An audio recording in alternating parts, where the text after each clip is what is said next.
What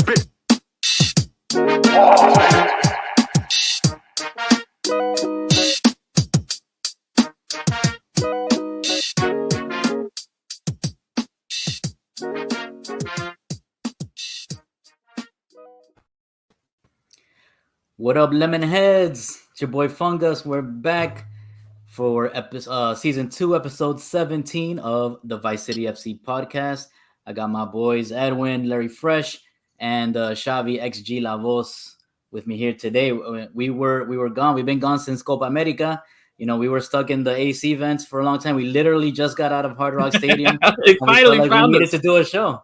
They finally found us. So here we are. They finally found us. That's too much, dude. Very appropriate. Very appropriate. Yeah, man. So we got a little bit to catch up on as far as what's been happening since that Copa America final in which Argentina defeated Colombia. So obviously Messi got injured in that game. Xavi, I know you're going to talk about that. What's all that's happened. We've put out an updated MLS top 10 power rankings. Edwin, I know you're going to get on that. I'm going to talk a little bit about Orlando and what they've been up to. So let's get right into it, boys. Yeah, let's I know first off, I'm glad both you guys survived Copa America final. Yes, I know that was insane, bro. You guys have plenty of firsthand accounts of what happened and everything. I'm glad you guys made it out of the vents and that you're back here and with us again, that we could, gather around and talk a little football. But Copa America already happened. It's been covered plenty. So let's move on. The good thing is, or the big takeaway from Copa America was Messi got hurt. But guess what? He's back now. The King is back. And bruh, how it's really surreal, the fact that the dude hasn't played since the Copa America final, which was like 2 months ago, and then hasn't played for Inter Miami in months, and all of a sudden just shows up and doesn't miss a beat.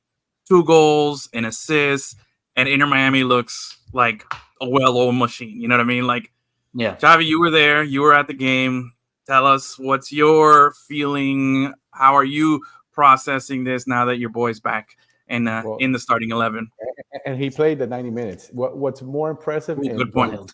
What's more impressive is the fact that I'm not surprised anymore with his greatness, with the things that he does that are extraordinary, right? It's ordinary for him.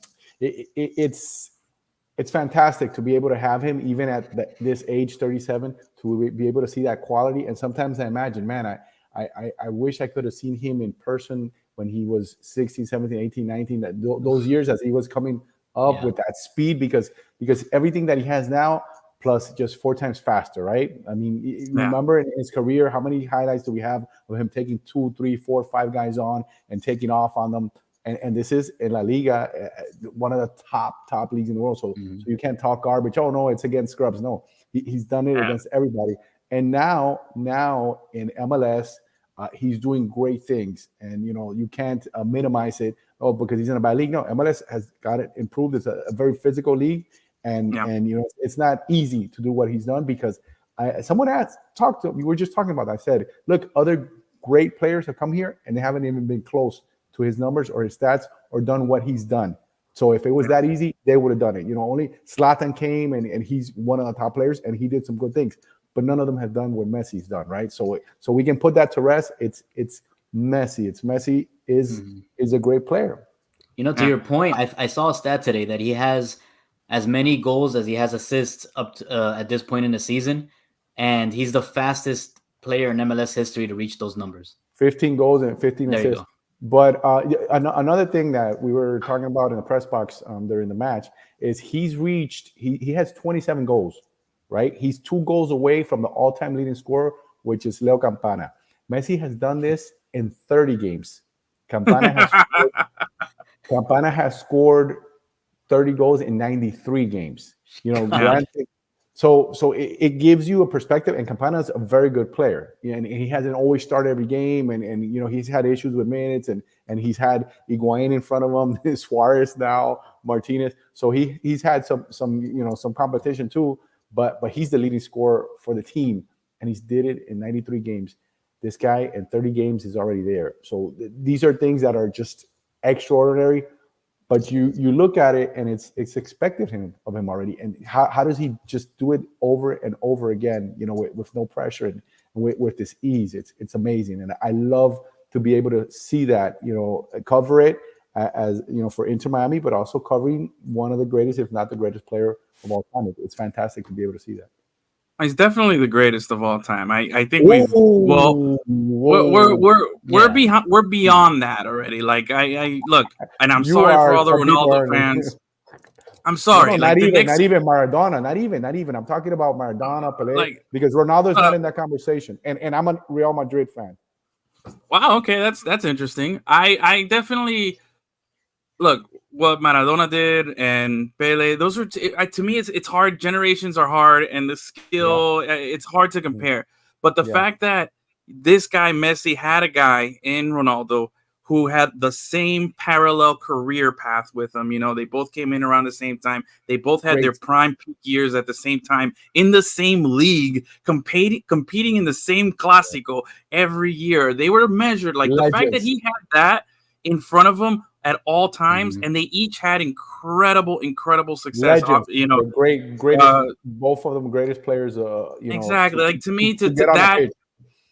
that era that we've been so fortunate to watch is the peak, and the fact that Yeah. there was so many eyes on them, so much attention. And I'm not taking anything away from Ronaldo. He's got all the Champions League. He's got a ton of Oh yeah, no, accolades. no, he's a This great. He's guy's a got great. all the this Mhm. guy's got all the Ballon d'Ors, and he's got all these other accolades. But at the end of the day, the one thing that he has that the other doesn't have is a World Cup. I used to be, well, this guy had the Euro until Messi won the Copa America, and now he's got two of those and the World Cup since since Mhm. since the scales balanced in Ronaldo's favor. Again, nothing. I'm not taking anything. It's like a 1A and 1B thing here, but the A is still going to be Messi. And to the point Yeah. that you said earlier, what it would have been like to really enjoy it when he was younger. I agree with you. I think that would be great because he would have been faster. But there's also an appreciation of a guy who's in another zone mentally and sees the game differently. He sees it at another level that he didn't see it when he was younger. Bro, When he he was sees it like younger, Neo sees the Matrix. So yes, You it's know what like, I mean? but we it's have Everything he's slows but he's down. we Yeah. have but he's vintage like Messi. Neo right now. He's like Neo in like part 3, where he's like just Yes. just everything is easy for him now. You know what I mean? Yeah. Where in the past he was overcompensating with his skill for that vision and the soccer IQ. So to Mhm. see him play now, it's a real joy. Like he makes it look easy. And Xavi, you said there's been a lot of guys that have come to MLS, the Zlatans, the Thierry Henrys, the Steven Gerrards.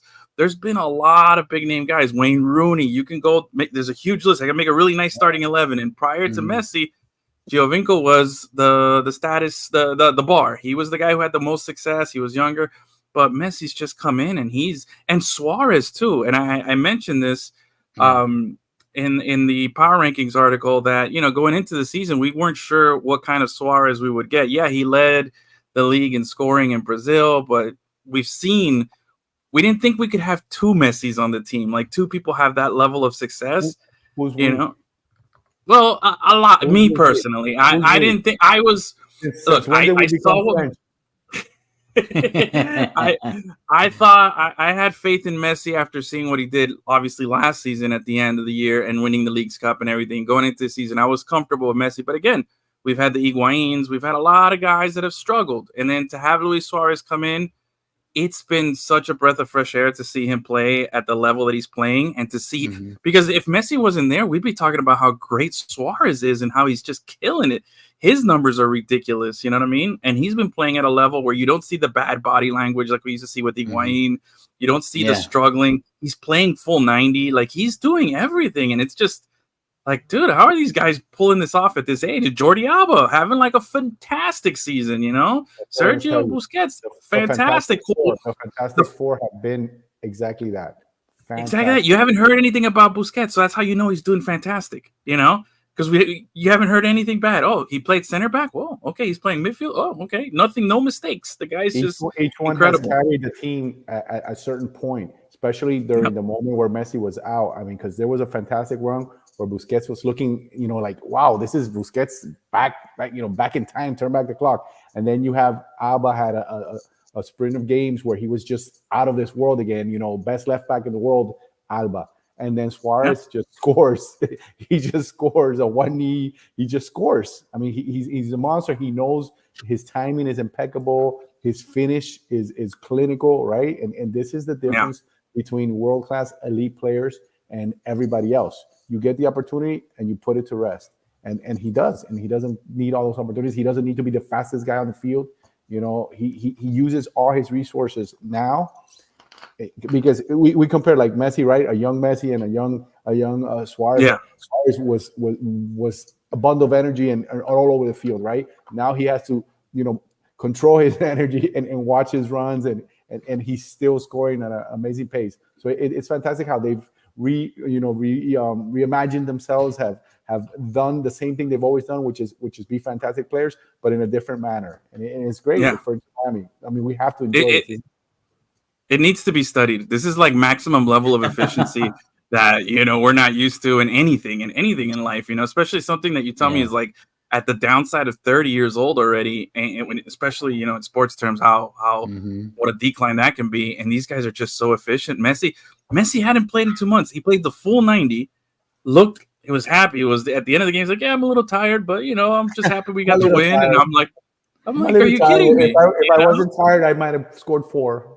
Exactly, So, Xavi, let me curious here. Before we're gonna dive in a little bit more into the team in this past game and who they got coming up. But right now, at this moment, who do you think is your team MVP? Who do you think is the most valuable player for you? And then who's been the biggest surprise for you? I'm kind of curious to see what those two things. The biggest surprise on the team. That's not the Fantastic Four. It's just anybody in general, right? Anybody. Just because MVP obviously is going to come from the Fantastic Four, and you have like Messi is in the Golden Boot race, and he's missed like 20-something games, and he's still in the Golden Boot race, which is outrageous. He's only 3 goals behind the leader. It's outrageous. Luis Suarez is there. He's in the race. He has a legit chance of winning it. Jordi Alba has turned back the clock. He sprints up and down that side. He's assisting at an amazing rate. One of the things Tata says was that Jordi Alba is a number 10 playing left back, right? And you see that because he precise pinpoint passes in for the assist. He scores, and he's defending at a very good rate. So, those. And then you have my guy, Mr. the steady general, the guy that's been there, the one that's played the most games of all of them, the ones who gets on the midfield and is the maestro, who gets the ball out, has taught this team how to come out, with calmness and patience and not be erratic and just kick the ball up. He's done that. And then when the time of need, when they needed someone to go into the, the center back role and handle that and calm that, he did it also, and he's done it. And I actually would love for Tata to maintain him at center back. So my guy, Yannick Bright, which is the biggest surprise, Bright, because he is right now one of the best defensive midfielders in MLS. I'm saying that. There's no big company or anybody saying that. I'm telling you that. And it's not just me telling you that. It's the stats, because he's won the most balls defensively. He's got, he's among the leaders in blocks, shots. So he comes straight out of college, goes on this tour, and then steps onto the pitch with great legends and doesn't miss a beat, doesn't look out of place, doesn't look like it's too big for him, like his eyes are what. No, he's played like a fantastic veteran, which he's not. He's just, a young guy. And one of the times I got a chance to ask him a question, I said that, hey, you're playing in a way that was – it's fantastic, straight out of college. Is there a higher side? There's an upside. You continue to grow. He goes, yes, absolutely. Like, he's going to get even better. And I was thinking about that. He's a defensive midfielder.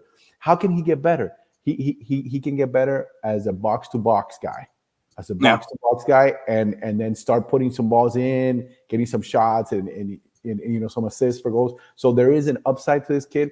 That has been the biggest surprise, because I don't think anybody expected for him to be this good. He is very good. Okay, you gave me a lot of substance for you to process all that information. Yeah, but out of college, a crazy motherfucker named Yannick. You know what I'm saying? Yeah, you know what I'm saying? But I don't know. Correct me if I'm wrong, but Gus, did you hear him pick who his MVP was? I felt like he went through the whole lineup, but he he didn't said tell me he this was- guy. outside of the what do we call him again? The what four? Fantastic Four? He's the calling him Fantastic Four, Sergio. Oh, yeah. Sergio's my guy. Outside of the Fantastic so Four, Sergio's is it's Yannick.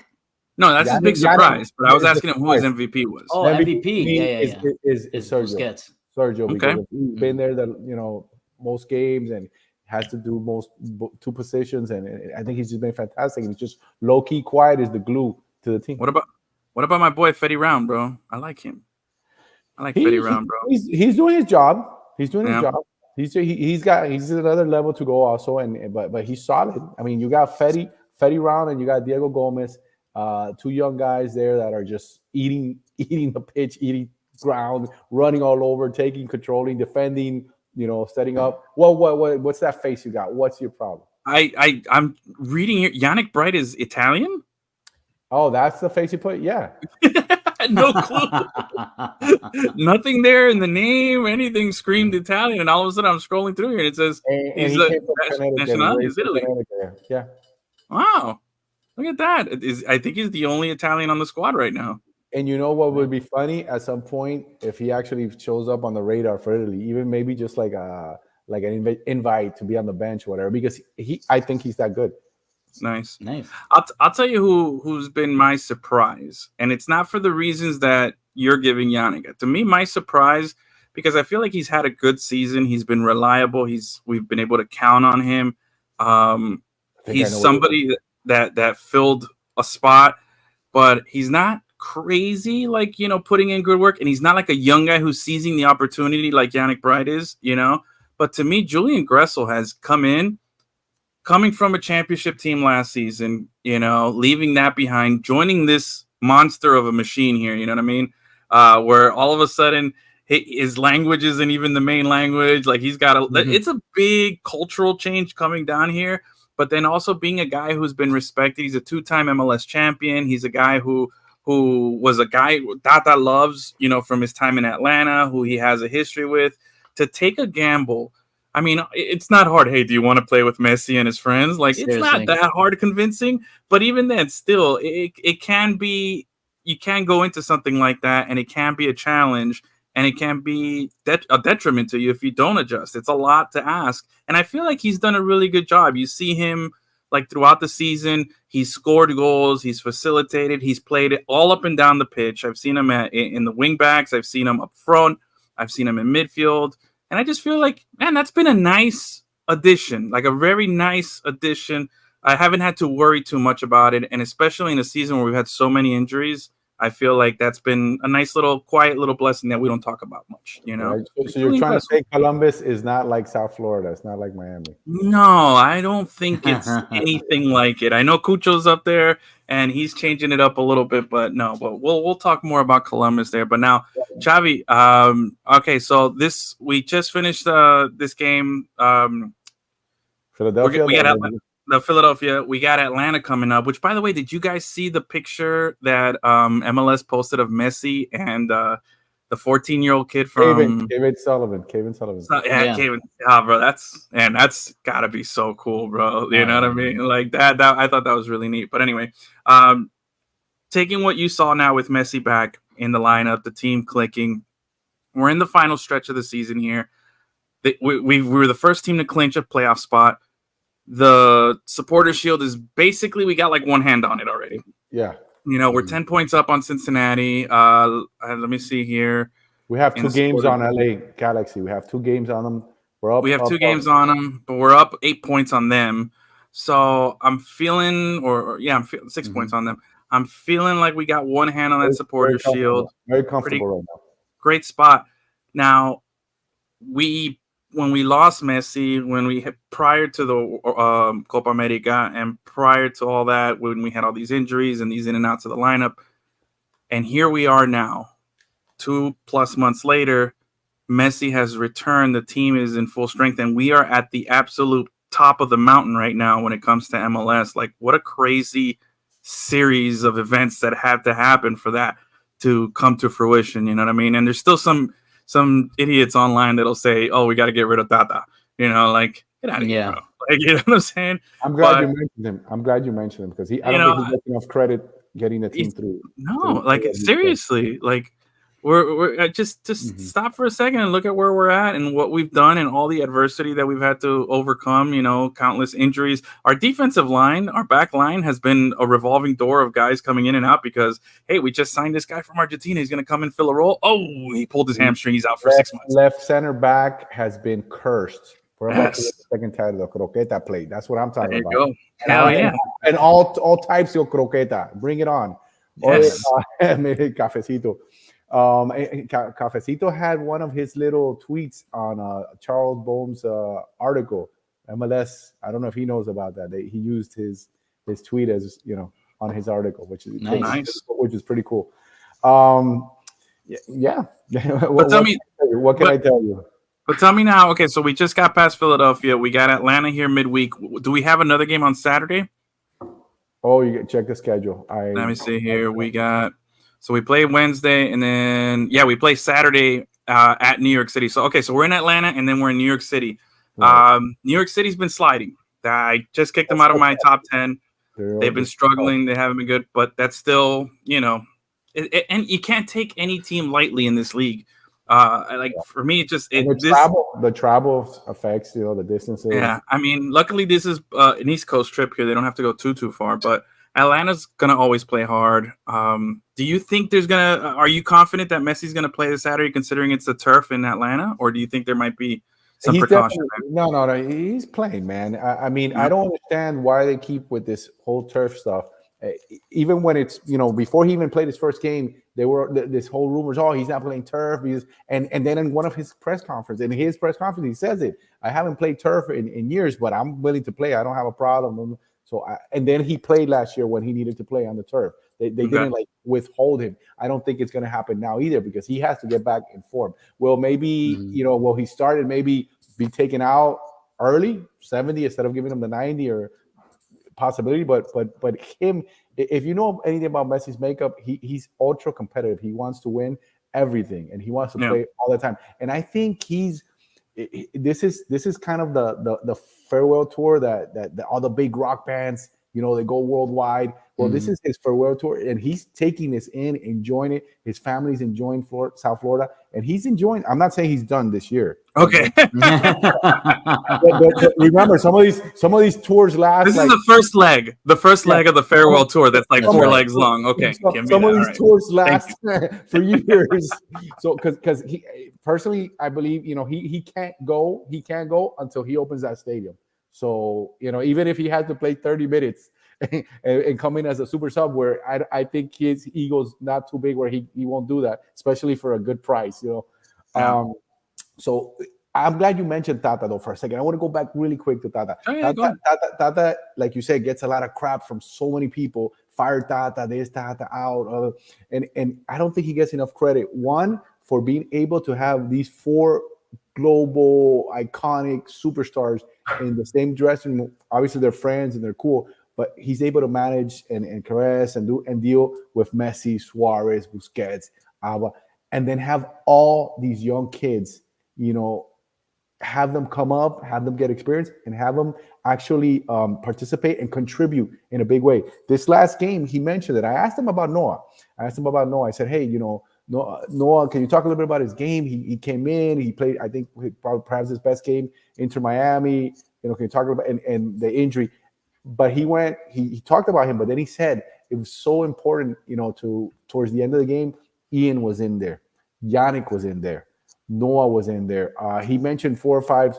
Benjamin was in there. Like all these young guys, there was like 4, 5, 6, 8. He goes, and we were only up 1 goal at that point. So they were playing important minutes and contributing daily to the team. So there is a core and a future after the Fantastic Four. I think the Fantastic Four has set the standard for Inter Miami moving forward. Once these guys are gone, I need more superstars. But you know what? You rest assured that the homegrown and the young guys from here are going to be seasoned and are going to be ready to step up also. So that's I think, invaluable what he's done with the young guys. And he's handled the season, the criticism, everything, I think, in a great manner. But that's what they expected, and that's why they brought him in. That's why his resume is what it is. I think you mentioned that, he's handled the madness very well. You know, he handled the chaos because everywhere this guy goes, there's this whole, thing that follows. You know what I mean? This whole it's a thing. It's this weird entity that follows him everywhere. You know, it's people going nuts, and it's crazy because you've been doing the games all season. I haven't been able to. Hopefully, I'll be able to go to a game this in a couple of weeks here with you. But I got a little taste of it when I did the Copa America game, and it blew my mind, dude. So I'm standing out. It was the Peru versus Argentina game. Messi is not playing. He's taking that. It was the last of the group stage games.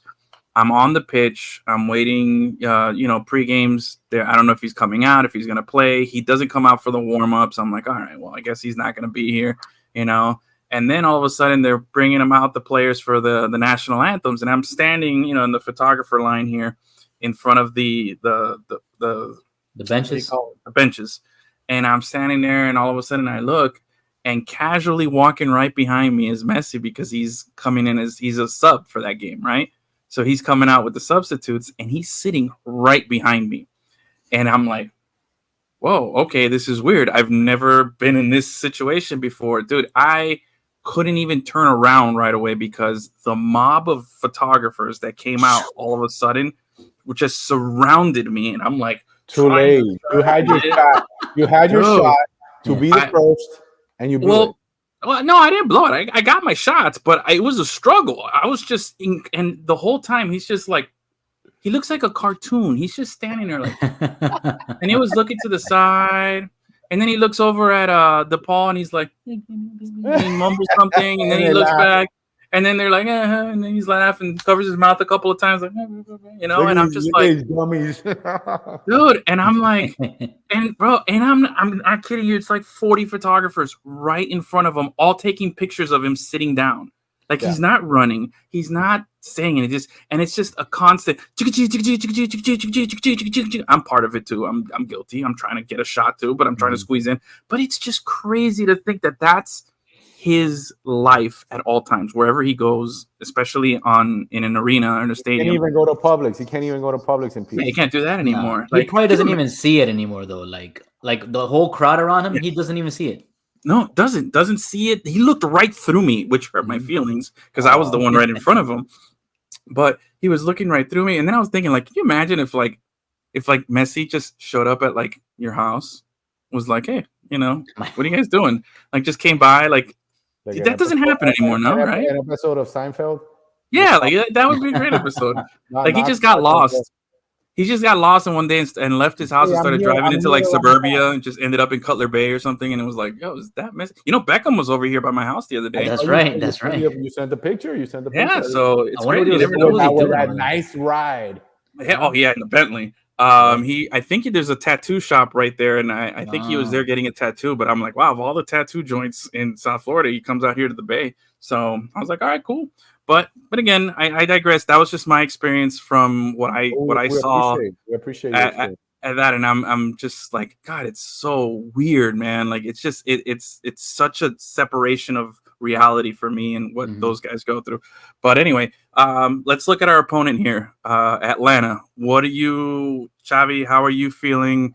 Do you think this game is a trap game? Do you think this is an easy game for Inter Miami, or do you think this is a challenging game still, even though we're this late in the season? Yeah, it's a game there. If it's not Inter Miami, if it's not this type of caliber of player, it could be a trap game, right? Because you're coasting, you're rolling, you're comfortable. You just came off a big win, but Inter Miami is not like that. Whoever's gonna start that game is going full blast, and they're going for the win. These guys, the Fantastic Four, they're used to winning, and winning is everything, right?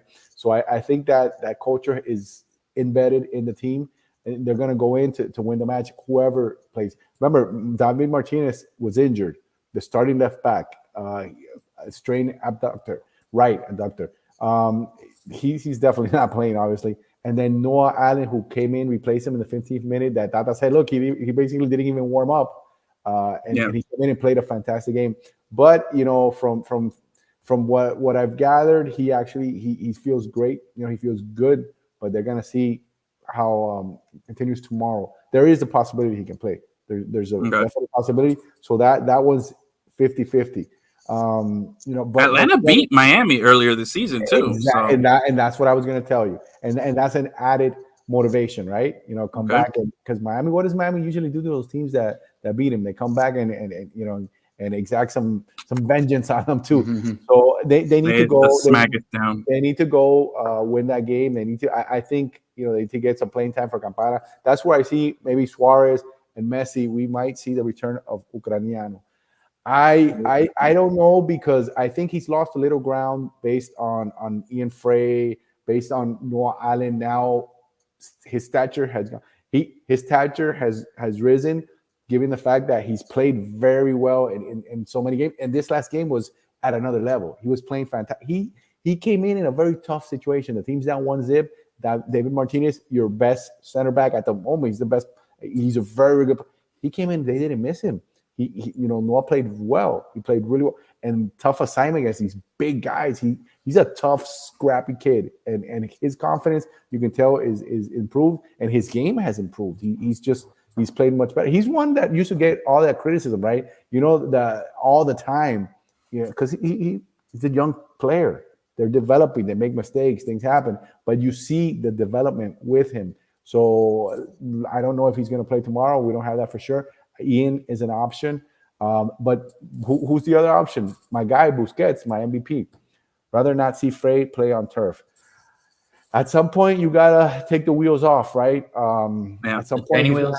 at some point, you're gonna have to do it for his own sake too, to know for sure that you're back. You can do it. You're there. I don't know if they will because I think Tata has been extremely cautious with him. He has. Yeah. So you could see Christoph or Sailor might they may take him off and dust him off. They might take him out from the pit and be like, "Here you go." right. Because that's what they do with him. That's what they do with him. And he also is another guy that performs. He comes out of nowhere. Oh, you're dressed up. Okay, let's go get in. So I'm not sure who's going to be the starter. Maybe we'll get some more information before that. But there's several options there. But yeah. I think Christoph has lost ground, and I'm not sure if he will be the starter or not. I actually have a picture of the last time we saw Sailor play. Oh no! That was him. Actual footage. Actual footage right there. Was he the one kicking or getting kicked? That's him falling into the pit. Hopefully we'll see him return because I hear he's a nice guy. I don't, like to see him. But another point, going back to Tata real quick. Another point is Tata, great job integrating all these youngsters in there. Because you could have easily been like, yo, just give me some serious, give me some veterans. Let's just sign some people here. But he's been very adamant about giving these young guys, the time to play and the time to prove themselves. And hopefully for them, they're taking they're seizing the moment and really making the best of it. And it seems like they are. Like you're really, really high on Yannick Bright and Noah Allen and some of these other guys. So curious to see. But back to Atlanta here. Atlanta right now currently in 10th in the East. They're just 2 points out of a playoff spot. They're fighting. They're fighting for their lives. They're fighting. The difference between them in 10th and 7th place, 8th place is just a matter of 5 points. 5 points here. So a win can definitely put them deep back into the playoff hunt here. Now we'll see. Their following game. Then they have New York City. New York City is currently sitting in 6th place, and they have a nice little cushion. There's this like hodgepodge between 7th and 4th, where the teams are separated by just 5 points. So the East is very cluttered in the middle there, and smack dab right in the middle there is Orlando City, who was our preseason power ranking number 1 team. I love the way you put that in there. Quickly fell off from our power rankings and have been, I think at some point were the worst team in the East. I think they were dead last in the East at some point. We never gave up on them. Never gave up on them. But we because it's we're smart soccer people here. We understand the game. We know that team's too talented. I don't know if that's the reason, but yeah, we never gave up on them. Yeah, I'll take it. If And if you read go ahead. if you read one of my early article on Orlando, maybe like week 4 or something, when we finally noticed what was happening, which was that they were having a tough time integrating Muriel and Lodeiro into the the starting lineup from the guys that are mostly made up of guys from last season. They were having a tough time integrating these two. Maguire was supposed to be gone, but he wasn't. But if you read that article where I break it all down, it couldn't have played out more perfectly throughout the season, because I pretty much explained the reason, like all the reasons why they were struggling, and what was going to happen, which was, yeah, eventually these guys are going to become acclimated with the style that Orlando wants to play with. They're gonna become accustomed to playing with these younger guys that were already in the Orlando squad from last season, and that's exactly what's happened, man. You see it now, and I feel like it's a lot of the already established players getting used to Lodeiro and Muriel as well, because now you see Facundo Torres, man, that guy is lighting it up. And if you read Edwin's top Our 10 power rankings article that he put out today, there's a stat in there that he put, which says that in the last 10 matches, Orlando has scored 26 goals and only allowed 14. That's the best goal differential in the entire MLS in their last 10 games. I looked it up. So Even better than Miami. even better than Miami. So They don't have the best record in the last 10 games, because they lost 2 of those and they drew once. But goal differential wise, nobody, they have the best.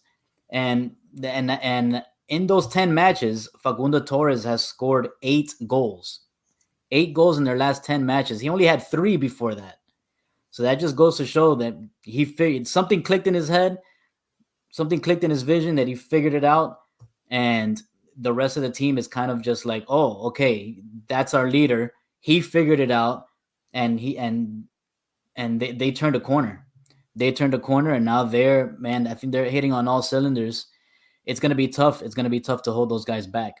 It's a very, very talented team, and it's dangerous what they're doing. It's what they say, right, in all the sports. You're getting hot in the right moment. Exactly. They're getting hot towards going towards into the playoffs, and teams like that are extremely dangerous, especially a team that was ranked, expected to be the best team in MLS because of the talent they had, what they had done the previous season, plus the 2 new players added, Muriel and Lodeiro. I mean, two fantastic players. So the rich got richer, kind of like they're Inter Miami North, kind of, but we're still at that Inter Miami North. But They're like a B team. I wouldn't really say the rich got richer, because they have one of the lowest payrolls in the league. Yeah, but I'm talking about talent. They might have one. They might have one of the lowest. They're very talented. They're talented all over the pitch. Yeah. All over the pitch. They're like the Tampa Bay Rays of baseball. They're just very good with how they spend their money. Very efficient. So they might have a low payroll, but they got good value for those guys. Very good talent. And they have guys like Facundo on very good contracts here. Now, Orlando City is coming off back-to-back 3-0 wins. They're taking on this win. Are you going to be at the game, Gus? Wednesday? Hopefully, yeah. Okay, so they're taking on Charlotte. So big game here. Charlotte's only a couple points behind them in the standings. Yeah, massive game here. But then looking ahead, this Saturday, huge game at Columbus. That's tough. At Columbus. So these 2 games are super important for them. Yes. They have to start on the right foot with Charlotte. If they don't, and if they sputter against Charlotte, watch out with Columbus, because Columbus wants to win this next game. You could, if they win out these 2 games, you could very well see Orlando. Whoa, balloons are back. Is the clown back there? Is it? What's going on? Something like that. I think it was the pizza. There it is. There it is. If they win these 2 games, right, you could see them jump all the way up to the 4th seed in the East, which would guarantee them some home playoff games. So massive stakes on the line here. Looking ahead at the rest of their schedule after the Columbus game, they're at Dallas, home against the Union, at Cincinnati. that's That's tough. that's another tough one. And then they close out with their other rival, Atlanta. That's the last game on decision day for them. So They really Yeah. have eh, a tough end of the season. They really do. Yeah. They really do. but that's why it's important to win those dumb easy games at the beginning of the season. So when you get to this Exactly. point, you can afford to lose these games. But they're doing it backwards. They're working harder now than they should have. But Mickey hey, it Mouse, is what it Mickey is. They'll Mouse. figure it out. Inter Miami, looking at their schedule here before we get into these power rankings, just to recap here. So they're at New York City on Saturday. Then they're home against Charlotte, at Columbus as well. They got a Columbus road trip. Then they go north the border. They go to Toronto and then close out the season on decision day at home against New England. So you got 2 more chances to watch Inter Miami at home before the playoffs start. When they'll, then you have a couple more there, hopefully. So that's what By the you way, got cooking there for. I need to correct a stat that I let go in the beginning of the show. I said Messi was 3 goals behind the league leader. He's actually 5 goals behind Benteke. Oh, okay. Yeah, he's probably Yeah. That's another one quietly But- having a good season out there in DC. Yeah, but Messi is, I guess, if you want to position it this way, top 3 in goal scoring, because Benteke has 19, a couple guys have 17, and then a bunch of guys have 14, which is Messi has 14. Yeah, it's crazy. Wait, does he have All 14 or right, 15? so I don't know. While you look that up here, All right. let's guide us in here in the final. We got we still have some time here. I think we're good on time here. I don't know if there's any other stuff any loose ends you want to tie in before we jump into the power rankings, or you want to jump right into it? Let's jump power right into it, rankings. bro. Jump right in. I think we had a good show here. Let's Yeah. finish strong here. Wait, where'd it go? There it is. All right. So latest power rankings are out. I apologize. I was out of the country for a couple of these power rankings, so we had to No, skip you a were couple. in Hard Rock Stadium, bro. We were locked in there. Come on. Well, no, you guys were there. I wasn't there. While you No. guys were locked up, I was looking for you, and I was in South America. Remember, I was out in the jungles with Aaron Rodgers in an ayahuasca trip in the nice. jungles of Peru. So Love yeah, I was out there. We are having a good time. But anyway, here's our latest power rankings here. We'll start from the top. Very we've gone over it a bunch of times already today. Inter Miami, just they're in Class. first place now. Everything's clicking. All is going well. And you add in Messi, and he just comes in and doesn't miss a beat, scores 2 goals and an assist.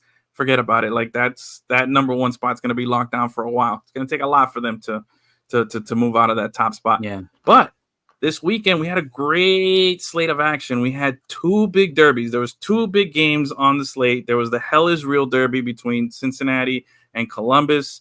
That that had a lot of implications between Columbus and Cincinnati, because they're top 3 teams in the East. And on the other side, you had the one that always delivers, El Tráfico, which has been phenomenal all season. Yes. You had it this time. It was going to be at LA Galaxy. It was in Carson at Dignity Sports One Park, or whatever the name of the stadium is.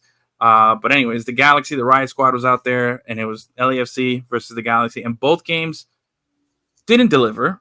I'd say the one you wanted, if you had to choose one going into it, I think you could choose either, or you would have been good. But fact of the matter is that the El Tráfico was just so much better. The Hell is Real derby just stayed 0-0. There's a couple of big saves, but I mean, if you like defense and you're excited about that, then okay, then you'd enjoy that game. But when you see that, and then you see what was happening in Los Angeles, it's hard to be like, oh well, our game was great. Nah, bro. What you saw in LA was crazier. Okay. The Galaxy, they're coming in at our number 2 spot because they were down 2-0 to start the game, 15 minutes into the game, and ended up winning the game 4-2. Fantastic, Ricky Pooch, shout out, bro. Ricky Pooch appreciation moment here. Okay, the dude came in here and he's found his footing in MLS, and he's been great. He's come in, he's had the ability to be himself, play at a great level, and show people what he was capable of. And maybe he had those opportunities when he was in Barcelona, and he just didn't capitalize on it. Or maybe he was overlooked with all the other talent that they had. But whatever the case is, he's seizing the moment right now. And Ricky Pooch, fantastic job. He's having a great, phenomenal season. LA Galaxy clinched a playoff spot this week. They were the first team in the West to clinch a playoff spot. Great game. He ends up it was his shot that was redirected by Dejan Joveljic for the for the 3-2 lead and giving them the lead, and then they capped off one more at the end. But it was him. The dude is just loving it. He's super LA. He's really ingrained himself over there. I love it. He took off his jersey and started doing his little bullfighter thing when they scored the goal. Love it. Let the guys have fun. But anyway, that game, fantastic, top to bottom. The energy was great. And if you're LAFC, you bump down in our rankings down to number 4. LAFC, that was a tough loss. You're up 2-0 in your big rival's house. You got to close the deal, man. Especially with, you know, you had Boanga come out there and he was having a great game. You got Lloris. You had Marco Reus. There was a lot of big names. You had Marco Reus over in getting his start now with the Galaxy. Olivier Giroud with LAFC. You had so many big stars. Hugo Lloris. You have a World Cup winning goalie at goal for LAFC, but then he ends up giving up 4 goals. Like, bro, storylines were just writing themselves. It was a great game. A lot of fun to watch. And then if you're an LAFC fan, yeah, you lost the game. It sucks. You should be mad. But you know what? You get a little good news here after the fact, which is Carlos Vela is back in black and gold. He'll be back for LAFC, just re-signed with them. So that's great to see. But LAFC down to 4. The Crew, I know I don't like penalizing teams for draws. I think a draw is a win. You know, it's still a point. And depends, the type of draw that you have. You know what I'm saying? What? How is a draw a win? A draw is a win. I'm just saying you're still getting a point. It's not a loss. It's not a loss. Edit that out, please. No. I'm not. I don't like penalizing teams for a draw. I'll penalize you. Adding points. Adding points. It's always, you always want to add points. But it's points. But there's also, there's ugly draws where you were up 3-0 and then you end up tying the game 3-3. That's not I take that into consideration. But a 0-0 draw is hard to weigh because there was really nothing there. But the fact that the Galaxy was down 2-0 and they seized the moment against their big rival that's how I had the Galaxy leapfrog Columbus, because Columbus has been playing great since they won Leagues Cup, and I had them at 2, so they flip-flop. LAFC moves down to 4. Cincinnati is just, for all the stuff that they've had happen to them, DeAndre Yedlin playing out of position, doing all these weird things, they're still second in the East. They're 5th in our rankings here. They're going to be a threat. Like, you can't rule them out. They're just – I feel like this top 5 is as solid as it's going to be. Like, it's not going to change. I think this is how it's going to ride out to the end of the season. But now the bottom 5 here, this is where we're seeing the movement. Colorado Rapids quietly have been working their way up the rankings. That's a team that on paper looks really good. They got the former U.S. men's national team goalie at goal. You got another U.S. men's national team guy at striker. You got good dudes there. Mastroni, I think, is the coach over there, former Miami Fusion player, Fusion legend, Mastroni. So you got those ties there. Rapids playing really well. Quietly moved all the way up to number 3, leapfrogging Real Salt Lake, Real Salt Lake's going to be out of my top 10 by next week. Like, they lost one of their best wingers. They sold them to, I forget what League One team. Was it Nantes or something like that? I can't remember. But they ended up selling one of their guys, and everything's falling on Chicho, and Chicho's it's not fair to the guy. You know what I mean? Like, the dude got concussed earlier this season, and he's still out there trying to do everything for Real Salt Lake. So I see them dropping. I don't like Seattle, but they got 2 big wins. I got to put them up. I had to give them some love.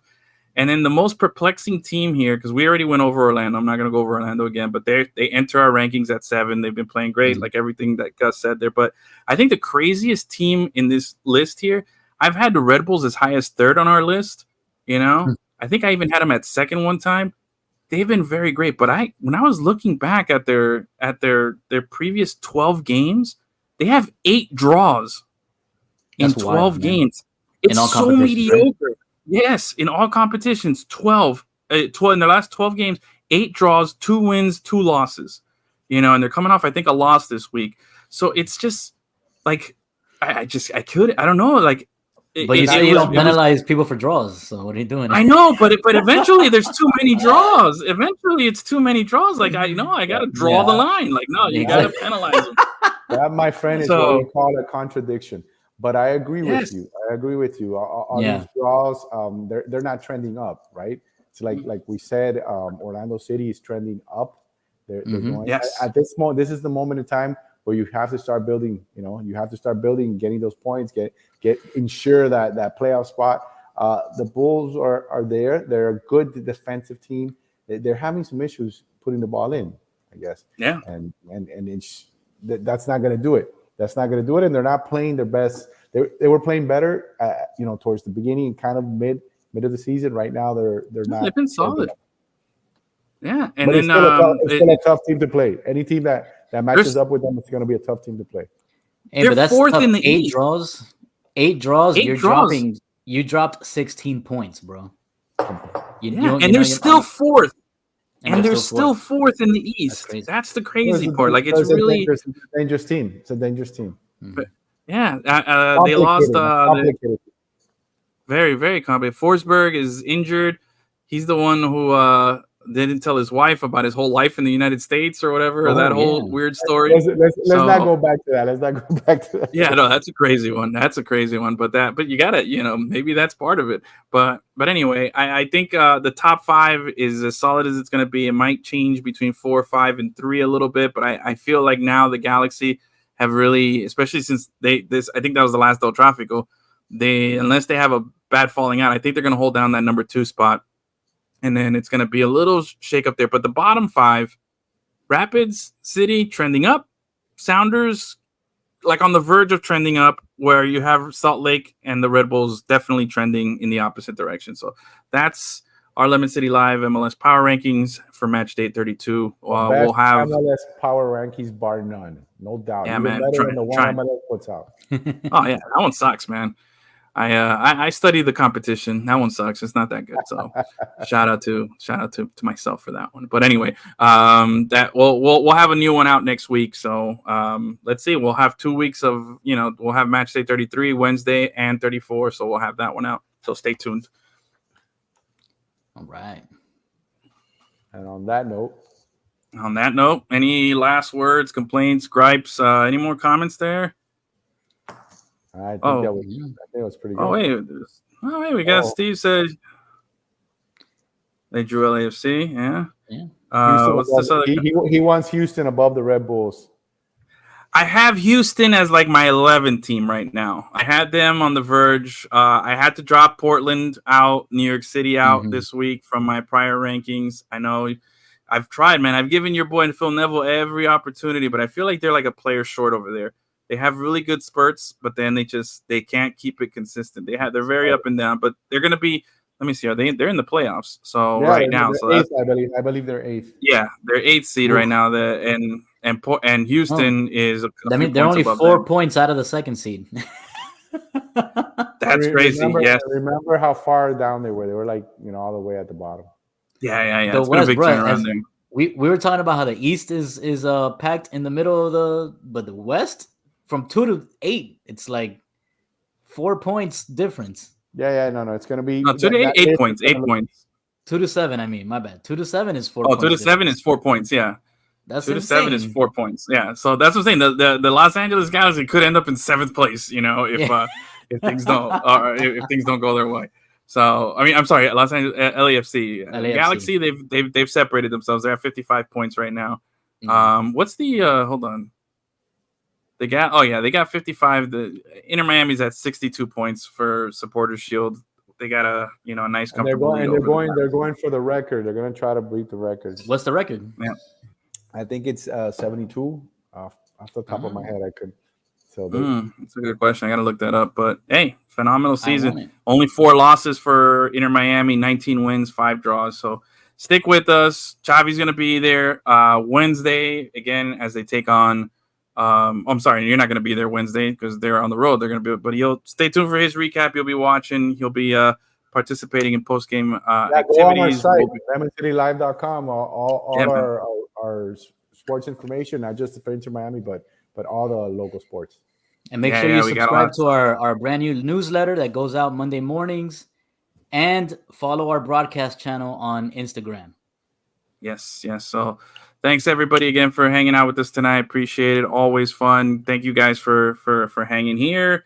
And thank you guys for safely making it out of those AC vents. Very, very important. I was worried. It's been a long time since I heard from you, but I'm glad to see you guys both look like you're in good spirits. Maybe even lost a couple of pounds. You look good. It's Yeah. like a city there. We kept going in circles, going on. We finally were able to figure how to get out. You know, I was Yeah. at the Canes game the other day. I was looking for you guys. I couldn't find you. I was tapping vents. I'm like, are you guys in here?